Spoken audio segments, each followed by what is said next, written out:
बुलढाणा जिल्ह्यातील राजू हत्याकांड प्रकरणात धक्कादायक प्रकार समोर आला असून जिवंत असलेल्या मुलीला मृत घोषित करत पोलिसांनी तिच्या वडील व भावाला अटक केल्याचे उघड झाले आहे।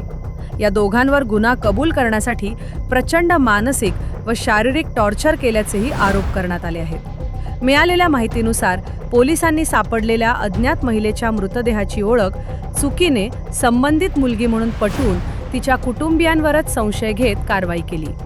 यानंतर वडील व भावाला अटक करून काही दिवस तुरुंगात ठेवण्यात आले। दरम्यान संबंधित मुलगी जिवंत असल्याचे समोर येताच संपूर्ण प्रकरणाला मोठे वळण मिळाले। पोलिसांच्या तपासातील गंभीर त्रुटी उघडकीस आल्याने राज्यभरातून संताप व्यक्त करण्यात येत आहे। या पार्श्वभूमीवर गृह विभागाने तात्काळ कारवाई करत 2 पोलीस निरीक्षकांना निलंबित केले आहे।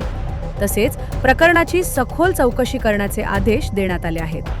दरम्यान या प्रकरणाची गंभीर दखल घेत राज्याचे पोलीस महासंचालक DGP दाते हे स्वतः बुलढाणा दौऱ्यावर येणार असल्याची माहिती समोर आली आहे।